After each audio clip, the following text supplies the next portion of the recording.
Hello and welcome to today's session. In my previous session, I have discussed about Erikson's views and stages of psychosocial development that he laid upon 8 stages. I have discussed the first stage, which is based on psychosocial crisis of trust versus mistrust, followed by stage 2 based on autonomy versus shame, and third stage on initiative versus guilt. In today's session, I will cover up the remaining stages. Stage 4 that Erikson's mentioned about industry, that is competence versus inferiority. Industry versus inferiority is the fourth stage of Erikson's theory of psychosocial development. The stage occurs during childhood between the ages of 5 and 12 years. Children are at this stage where they will be learning to read and write, to do sums, to do things on their own. Teachers begin to take an important role in the children's life as they teach the child specific skills. It is at this stage that the child's peer group will gain greater significance and will become a major source of the child's self-esteem.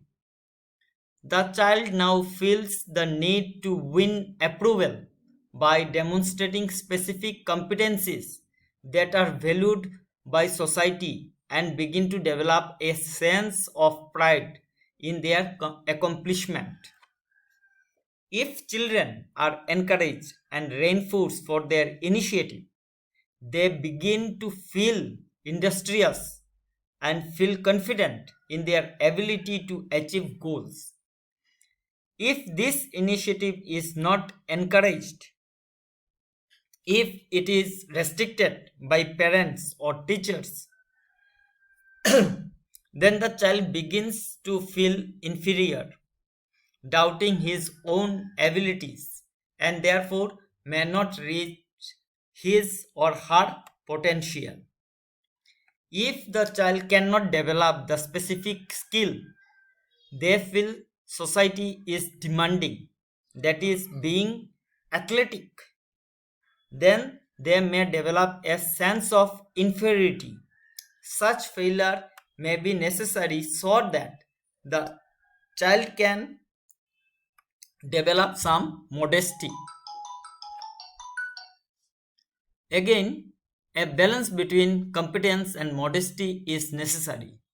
Success in this stage will lead to the virtue of competence.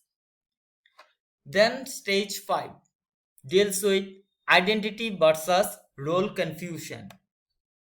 The fifth stage is identity versus role confusion, and it occurs during adolescence from about 12 to 18 years. During this stage, adolescents search for a sense of self and personal identity through an intense exploration of personal values, beliefs, and goals. The adolescent mind is essentially a mind or moratorium, a psychosocial stage between childhood and adulthood, and between the morality learned by the child and the ethics to be developed by the adult. Erikson mentioned this in 1963. During adolescence, the transition from childhood to adulthood is most important. Children are becoming more independent and being to look at the future in terms of career, relationships, families, housing, etc. The individual wants to belong to the society and fit in. This is a major stage of development where the child has to learn the role she will occupy as an adult. It is during this stage that the adolescent will re-examine his identity and try to find out exactly who he or she is. Erikson suggests that two identities are involved. One is the sexual and another one is occupational. According to B 1992, what should happen at the end of this stage is reintegrated sense of self, of what one wants to do or be, and of one's appropriate sex role. During this stage, the body images of adolescents changes.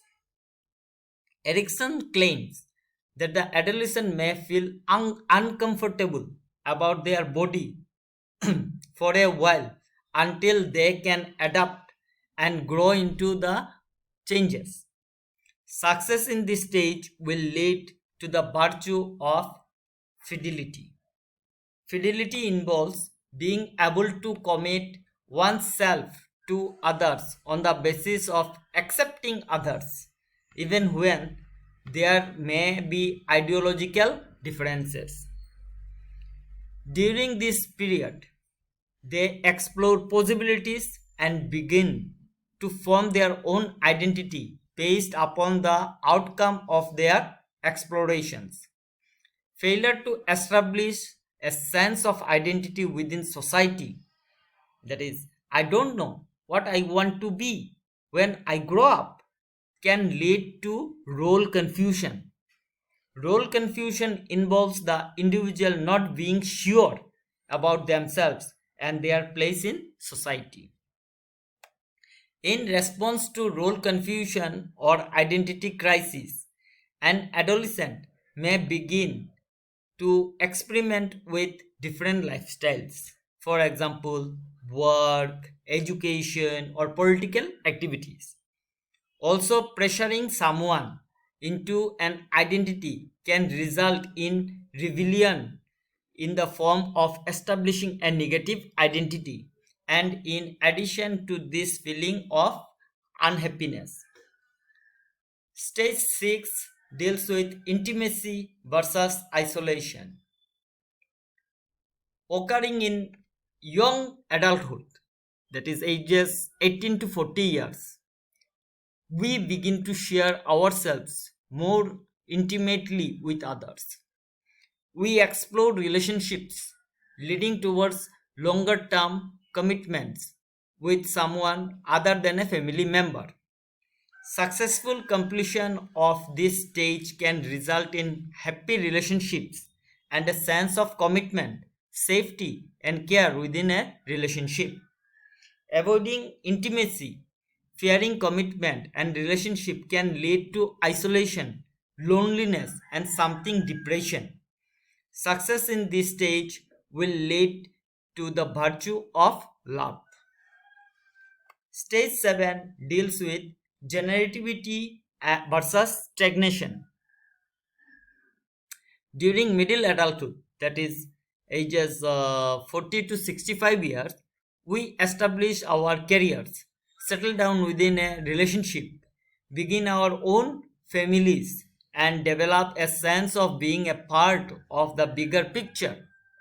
We give back to society through raising our children, being productive at work, and becoming involved in community activities and organizations. By failing to achieve these objectives, we become stagnant and feel unproductive. Success in this stage will lead to the virtue of care.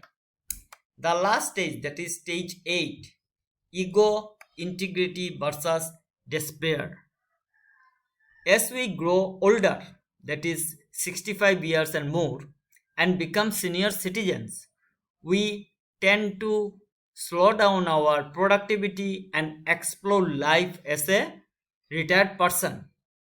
It is during this time that we complete our accomplishments and can develop integrity if we see ourselves as leading a successful life. Erikson believed if we see our lives as unproductive, feel guilt about our past, and feel that we did not accomplish our life goals. We become dissatisfied with life and develop despair, often leading to depression and hopelessness. Success in this stage will lead to the virtue of wisdom. Wisdom enables a person to look back on their life with a sense of closure and completeness, and also accept death without fear. This is all about Erikson's theory, and I will again repeat the various stages before I conclude.